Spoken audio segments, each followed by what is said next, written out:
ये कैसा cease fire है जहां बातें कम, बारूद ज्यादा बरस रहा है। अमेरिका, ईरान दोनों जबरदस्त हमला कर रहे हैं। ईरान ने कहा अभी 3 अड्डों को तोड़ा है, 13 सैन्य अड्डों पर हमला बाकी है। ट्रंप की धमकी लिख कर दो, नहीं बनेगा एटम बम, वरना मुश्तबा का नंबर। कुवैत में ईरान के ड्रोन धमाकों में मौत की खबर से अमेरिका सन्न हो गया है। ईरान ने अमेरिका को मदद देने वाले 3 देशों को मिसाइल से फोड़ डाला है। रेवोल्यूशनरी लड़ाकों ने अमेरिकी सैन्य ठिकानों वाले दुश्मन देशों को वार्निंग दी है कि अगला धमाका उन देशों पर होगा जहां भी ट्रंप फोर्स तैनात है।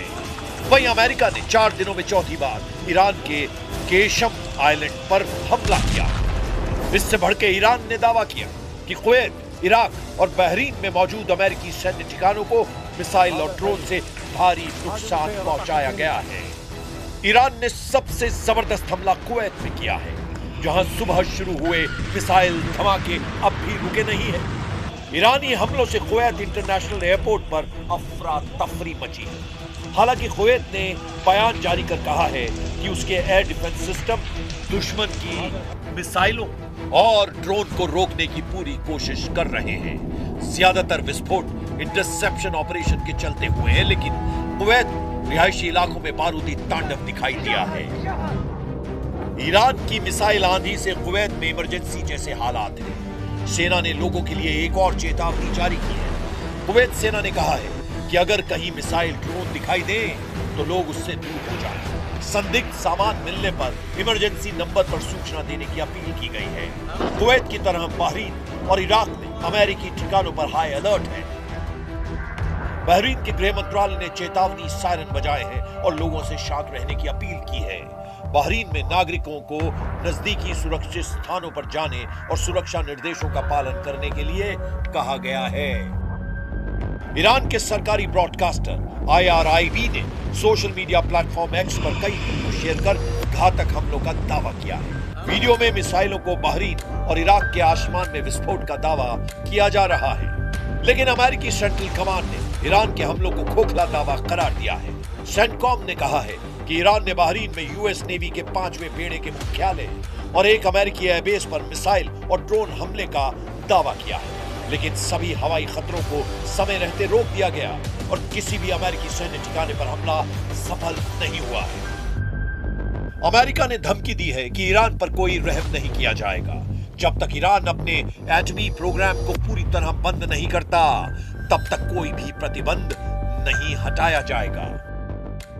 Any sanctions relief is condition based, which means it has to be in return for the reason why those sanctions were put in place in the first place, which is their nuclear program. So yeah, look, Iran is being sanctioned because they enrich uranium. Iran is being sanctioned because they've highly enriched uranium. Iran is being sanctioned because of their nuclear activities. If they agree to give up those things, there will be sanctions relief associated with their commitment and compliance. America को Iran की leadership पर रत्ती भर भी भरोसा नहीं रह गया है। इसीलिए ट्रंप ने एटमी डील की नई शर्त लगा दी है।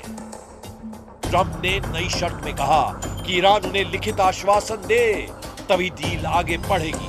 ट्रंप ने अपनी शर्त में यह भी कहा है कि परमाणु गतिविधियों पर ठोस समझौता होगा और इसके बाद ही अमेरिका ईरान को आर्थिक राहत देगा। ट्रंप का कोई पैंतरा अब तक ईरान पर काम नहीं आया है। अमेरिका के केशम आइलैंड पर बार-बार हमले की वजह का भी पता चला है। अमेरिका की एटमी डील पर बार-बार स्टैंड बदलने के बाद से ईरान ने खूंखार तेवर अपना लिए हैं। सुप्रीम लीडर मुस्तबा खामनेई ने secret war headquarter Qeshm island को एक्टिव कर दिया है।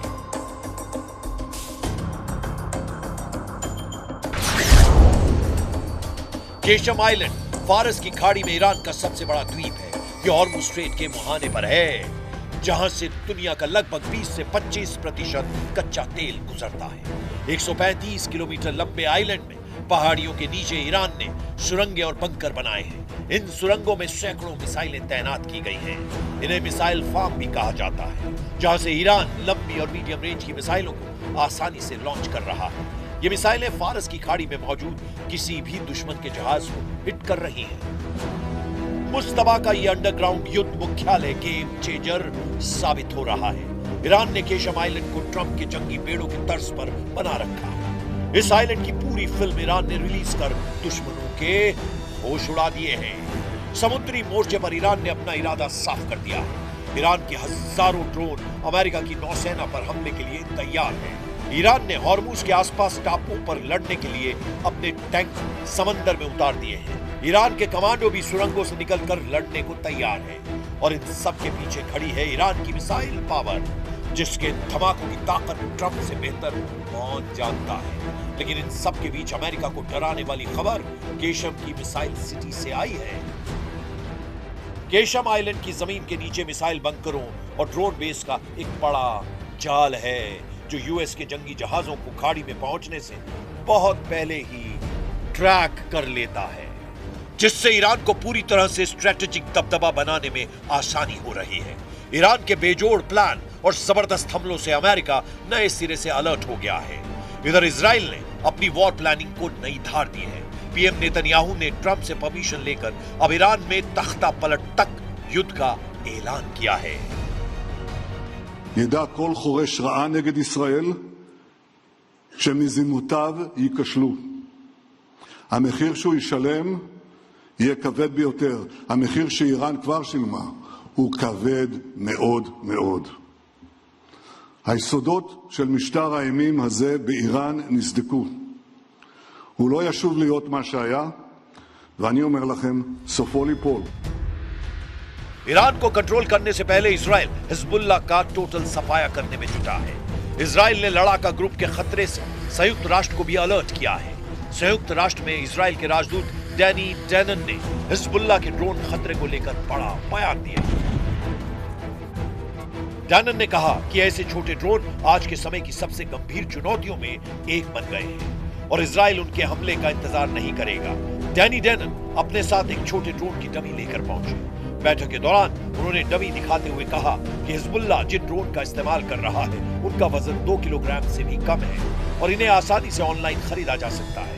डैनन ने कहा ये ड्रोन किसी भी गाड़ी की खिड़की तक पहुंचाए जा सकते हैं और बेहद कम ऊंचाई पर उड़ते हैं, इसीलिए इनका पता लगाना मुश्किल होता है। डैनन ने आगे कहा कि जब तक आपको अपने सिर के ऊपर इसकी आवाज सुनाई देती है तब तक बहुत देर हो चुकी होती है। डैनन ने कहा कि इजराइल इन ड्रोन से निपटने के लिए नई तकनीकों और रणनीतियों पर काम कर रहा है। उन्होंने कहा कि इजराइल इस चुनौती का समाधान खोज लेगा। Now Hezbollah are using different kinds of drones. Few of them with fiber optic. These drones weigh less than 2 kilograms. It flies low. It is very difficult to detect. And by the time you hear it above your head, it's too late.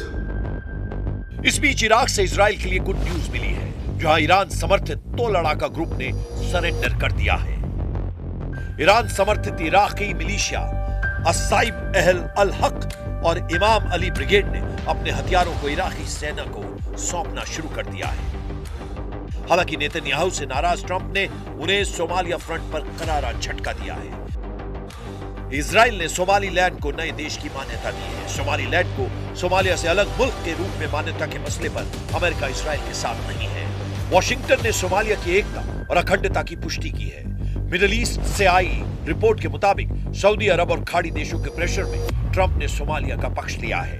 अमेरिकी विदेश विभाग ने कांग्रेस को Somaliland को लेकर एक report दी है। इसमें कहा गया है कि सोमालीलैंड के विकास के लिए सोमालिया में शामिल किया गया था। सोमालीलैंड के साथ अमेरिका के बेहतरीन संबंध हैं, लेकिन वॉशिंगटन सोमालिया की संप्रभुता और अखंडता की पुष्टि करता है।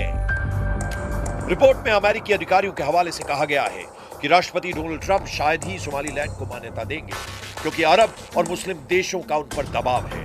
सऊदी, कतर और पाकिस्तान जैसे देशों ने इसका खुलकर विरोध किया है। लेकिन इसका एक पहलू ये भी है कि ट्रंप सोमालीलैंड को मान्यता देने की बजाय पूरे सोमालिया को अपने कंट्रोल में लेने की कवायद शुरू कर सकते हैं। ट्रंप ने कई मौकों पर सोमालिया की सरकार और व्यवस्था की तीखी आलोचना की है। ट्रंप सोमालिया को बेईमानों का देश कहते हैं। ट्रंप की नजर में जो भी खटकता है उसका हश्र ईरान जैसा होता है। फिलहाल उन्होंने सारा फोकस ईरान से एटमी डील पर लगा रखा है। ईरान को झुकाने के लिए ट्रंप हथियारों का ट्रेलर रिलीज करते रहते हैं। कुछ दिन पहले उन्होंने जिन हथियारों से ईरान को धमकाया है, युद्ध के अगले राउंड में उन्हीं के इस्तेमाल का खतरा है।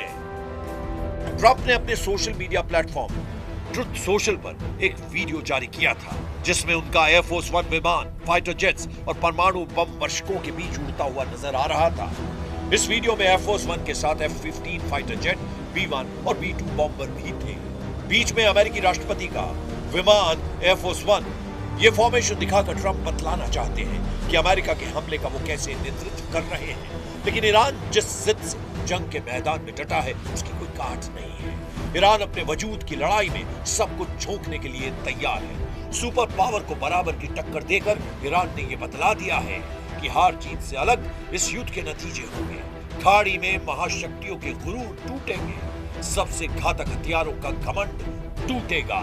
ईरान कह रहा है कि अब अगर हमला हुआ तो किसी नियम कायदे की परवाह नहीं की जाएगी।